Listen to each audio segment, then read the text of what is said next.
My first question really is to you, Janice, and it's really around this idea of when I first came out, can you remember what we were doing, like where it was, what I said, how you reacted, any of that stuff? So I think I remember it clearly. What do you mean you think? I think because my memory tends to play tricks on me. So Jules. I remember it was quite late at night, like 1, 2 in the morning. I think we were either gaming or just chilling and talking. And in that conversation, you said, "Oh, James, I got something to tell you." And you said, "I'm gay." And I laughed at first because I thought, because we've got a good relationship, we always have done, right? I thought you were joking around. So I just laughed it off. And then I can't quite remember what happened in between. But then eventually you said, "No, like, I'm gay." Yeah. And then it sort of dawned on me, I was like, all right, he's not kidding. Not that because, I don't know why I found it funny. It felt like it was out of the blue because I'd never even had an inkling.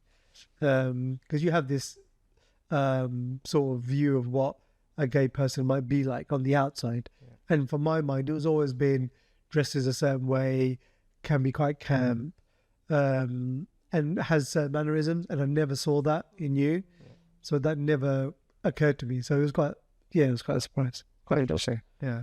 So I guess that was my next question. Was there any telltale signs that now looking back, so now, 20 years on, I think it's been since, 26 years, how long it's been since I've been Nothing, not at so all. even now, having looking back. Yeah, looking back, there was nothing that you'd be like, oh, actually. I suppose maybe so mum and dad, when we grew up, while we were growing up, they were always like, no relationships before education, during education, you wait until after.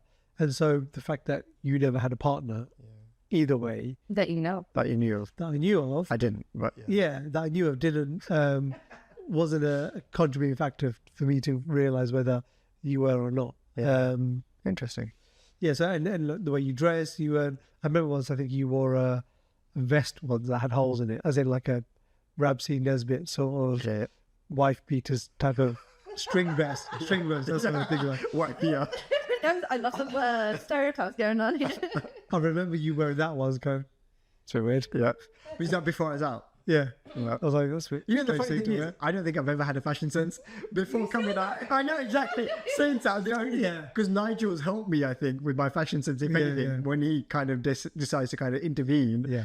But I definitely don't have a fashion sense anyway. So I definitely. Yeah, so that was one thing that was never, it was not as if you dressed flamboyantly.